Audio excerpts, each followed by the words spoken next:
Zarek, guys are coming off of a good win at home against the Red Bulls. What did the win mean to this team?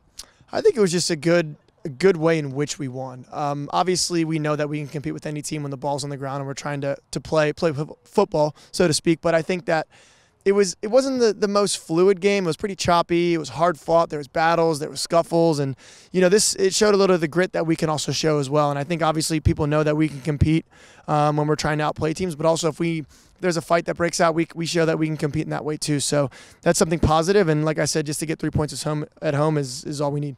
And how do you keep the momentum going forward as you prepare for the 2 games this week? First up, Colorado, then on the road at Seattle. I think also understanding the fact that we have 3 straight away games after this is understandable, and knowing that we have to pick up points at home. Obviously, we have we're a few games ahead of some teams, so every game counts, especially now, and especially when we're at home. When we feel comfortable on our pitch with the fans behind us, we got to go out there and fight and try to get as many points as possible. And then on the road, we can compete as well. And what are you focused on doing Wednesday night to helping this team win? Obviously, first and foremost, we were able to keep a 0 last game for the first time in a little bit, actually.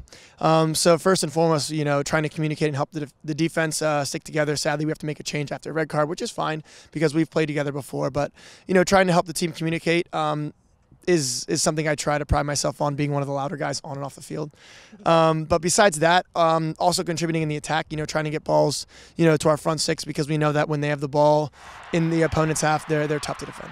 And when you taste a win at home, the celebration afterwards, a clean sheet, I know means a lot to you. Does that make you want it even more and motivate you for the upcoming home game? For sure. You forget how good those things feel. Yeah, winning always feels great, but when you can, shut a team out, that's really prideful in terms of the defense, and something we talk about throughout the rest of the week. So it's something that we try to pride ourselves on and we fight for, and know that ultimately, if we do that, we're going to get points every game. And obviously it's a little bit easier said than done, but as a defender, that's what you pride yourself on. And then, we let the attackers go out there and figure out the rest of it.